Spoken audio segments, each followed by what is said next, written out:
Just hours to go before the World Cup and a massive debate rages over wives and girlfriends accompanying players during the football matches. While football legend Pelé says normal intimacy is perfectly okay, managers and coaches of England, Mexico, Bosnia and Portugal have banned wags from the World Cup to ensure that players concentrate only on their football and nothing else.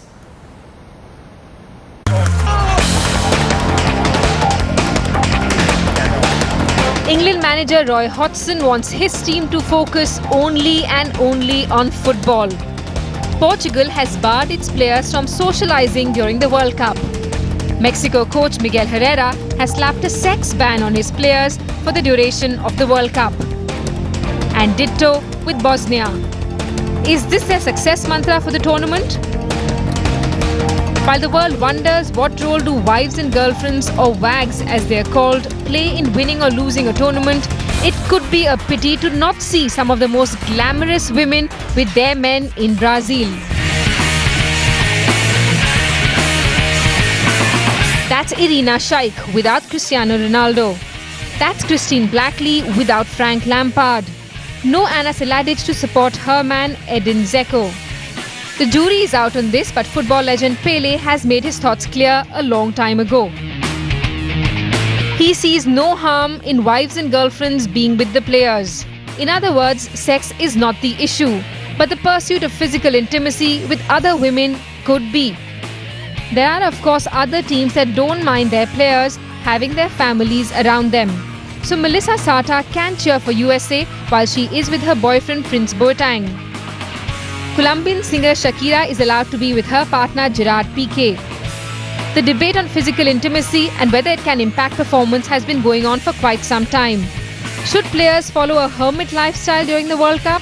For now, pundits can say whatever they want. The results will be out after the final has been played. Sports Bureau, headlines today. It will of course be very interesting to see whether Mexico, Portugal, Brazil, Bosnia, those teams whose players have been asked to restrain themselves do better, or those teams like the United States of America and France, where coaches have no problems with partners accompanying players and being with them through the night before a big match. So it's time to get started. You know how to participate. Let me take you through the question once again. If you wish to join this live center stage debate, here's what you need to do. Use the hashtag center stage. Respond to the question, is sex a night before a big match bad for footballers? Remember, the key word is bad. So if you say agree, which means that you agree with the question that's being asked. If you say disagree, then of course you're indicating your disagreement. I want to introduce you to our guests tonight, starting with Vaibhav Agashe. Vaibhav Agashe is a sports psychologist. He works very closely with the Indian archery team. He's the gentleman on the rightmost corner of our screen. Also with us at this time is Shamal Vallabhji. Shamal Vallabhji is a leading sports scientist joining us from Mumbai. Boria Majumdar is Headlines Today's sports editor and a renowned sports historian. Also with us at this time is Ashley Westwood. He's a coach of the Bengaluru football club that plays in the I-League. Nisha Verma is a Reebok master trainer.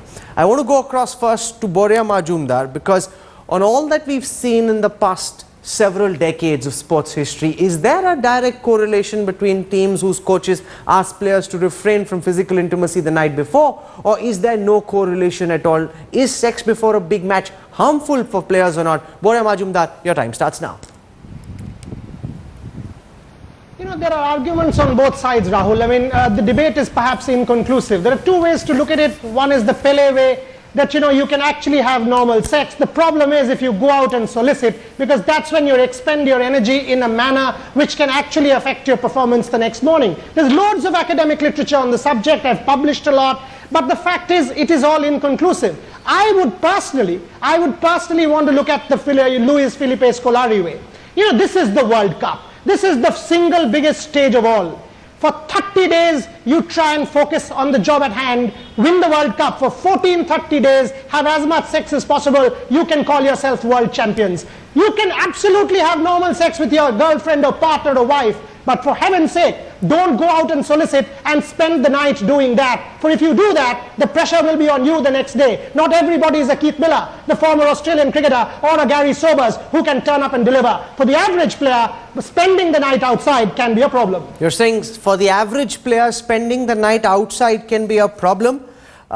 Shamal Wallabji doesn't agree. He actually feels that it makes no difference. If at all, it helps players. Why is it, Shamal Wallabji, as a sports scientist, you feel that physical intimacy the night before a big match makes no difference? If at all, it helps the players, puts them in the right frame of mind. Your time starts now. You've got one clear, uninterrupted minute.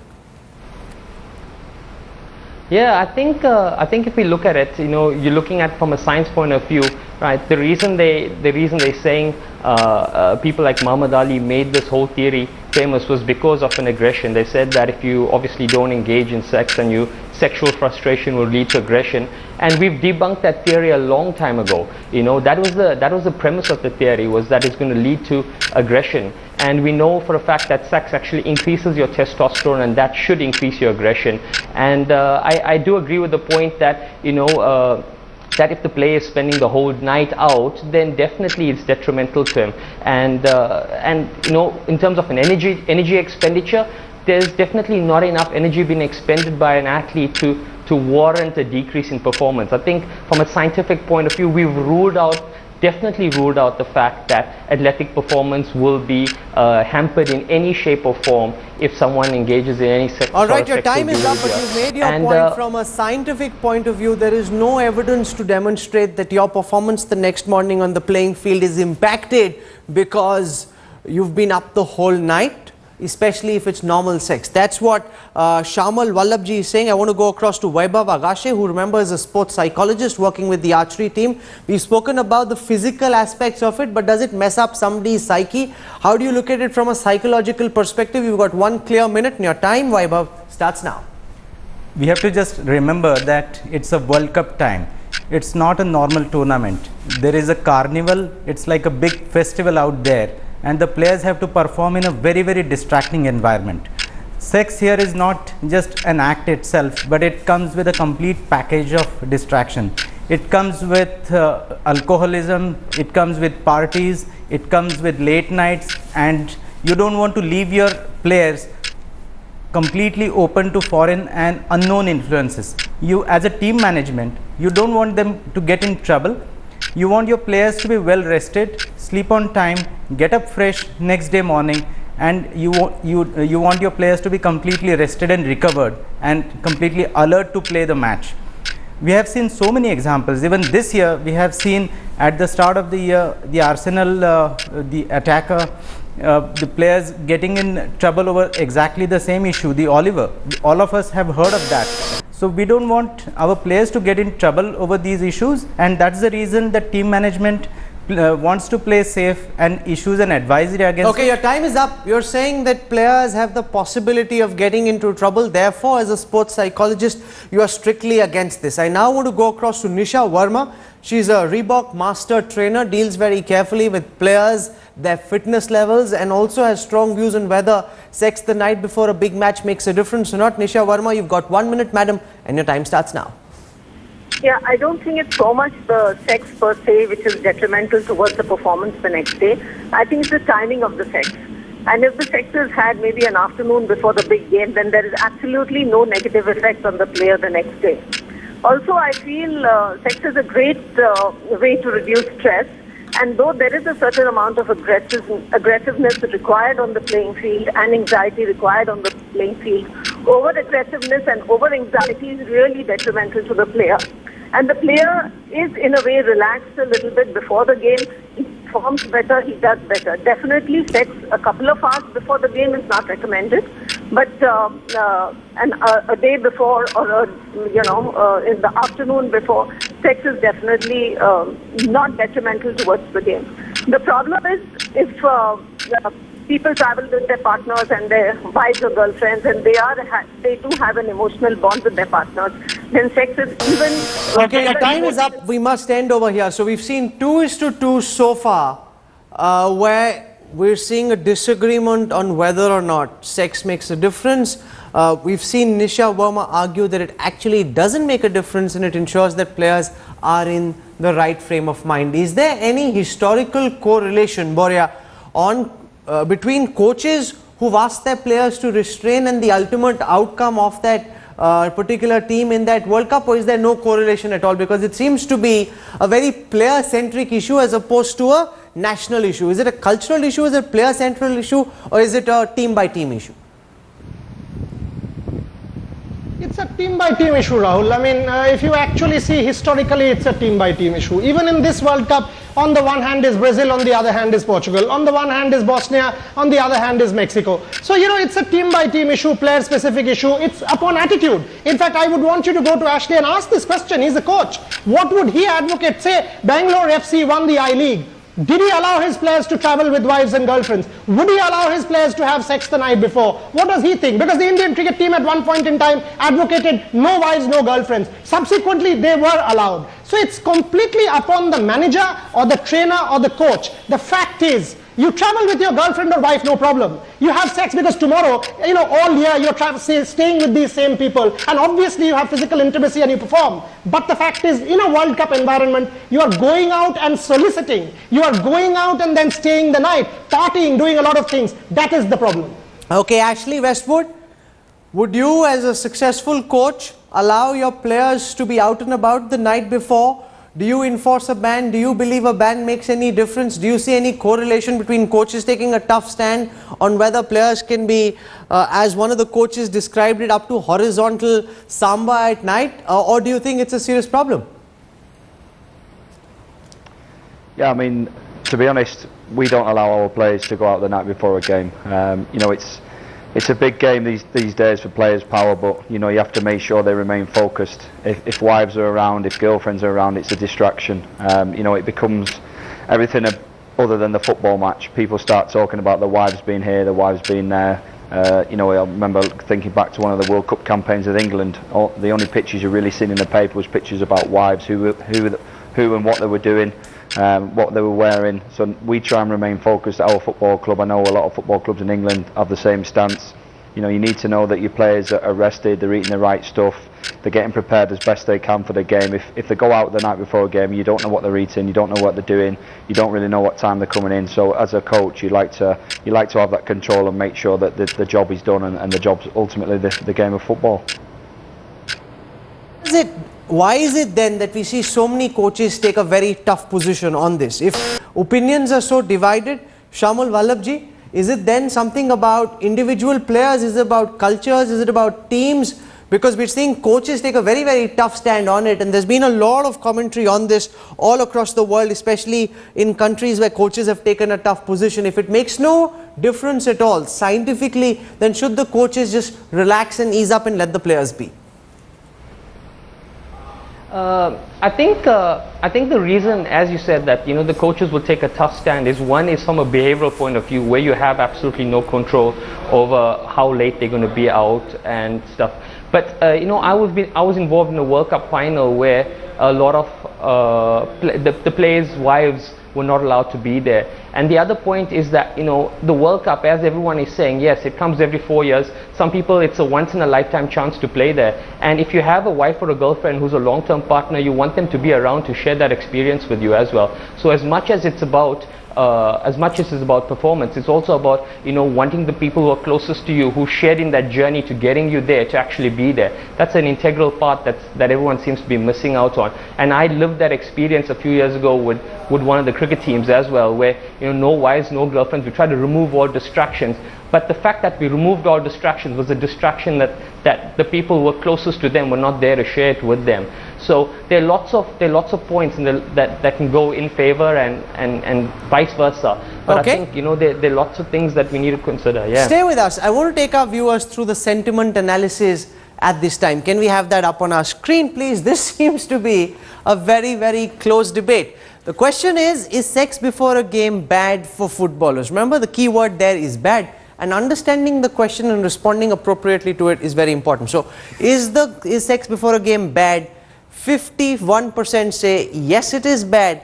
49% disagree. So this, we've got about 8 minutes to go. This can still go either ways. Very clearly, Vaibhav Agashe, you haven't been able to convince adequate number of people that sex before a match is bad. Now, I want to build on what Shamul Vallabhji says. He says, if you've got your partners, your long-standing wives, girlfriends with you, it helps you share that moment. It ensures you're less stressed out, and therefore, and in that sense and to that extent, it is actually much better to have wives and girlfriends with you than to try and keep them away. We've got 5 or 6 minutes to go. You can still tweet in live.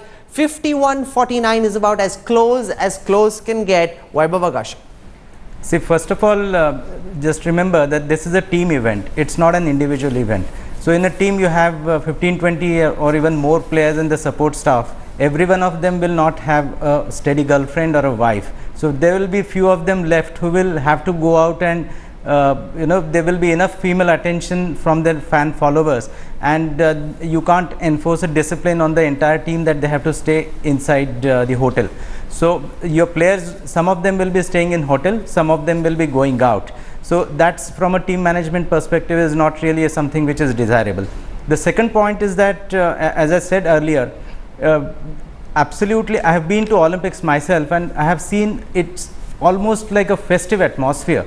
And you really don't want players going out of the hotels and interacting with the fan followers with them, because one thing leads to other, and there are enough examples in history where the players have got into trouble. So that's my main line of thinking here. And I just want to add one more point here, that when it is said here on this debate that there is no correlation between the sex one night before the event and the performance, it is not actually a correct position.